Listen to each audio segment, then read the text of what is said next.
Viewers আসসালামু আলাইকুম, সবাইকে আমার চ্যানেলের পক্ষ থেকে স্বাগত জানাচ্ছি।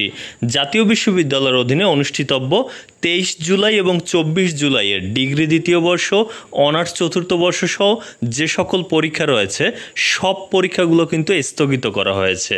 যেখানে সংবাদ বিজ্ঞপ্তিতে জাতীয় বিশ্ববিদ্যালয় উল্লেখ করেছে যে ঢাকা মহানগরীর উত্তরায় অবস্থিত মাইলস্টোন স্কুল অ্যান্ড কলেজ প্রাঙ্গণে বাংলাদেশ বিমান বাহিনীর প্রশিক্ষণ বিমান দুর্ঘটনা পতিত হয়, শিক্ষার্থীদের জানমালের ব্যাপক ক্ষতি হয়েছে।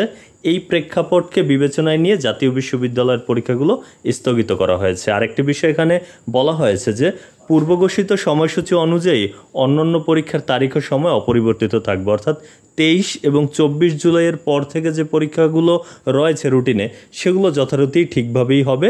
আর এই যে পরীক্ষাগুলো স্থগিত হলো এখন পর্যন্ত, এই পরীক্ষাগুলোর যে পরবর্তী সময়সূচি সেটি আবার জানিয়ে দেওয়া হবে। তো এই ছিল আসলে জাতীয় বিশ্ববিদ্যালয়ের সংবাদ বিজ্ঞপ্তিটি। এতক্ষণ সাথে থাকার জন্য অসংখ্য ধন্যবাদ।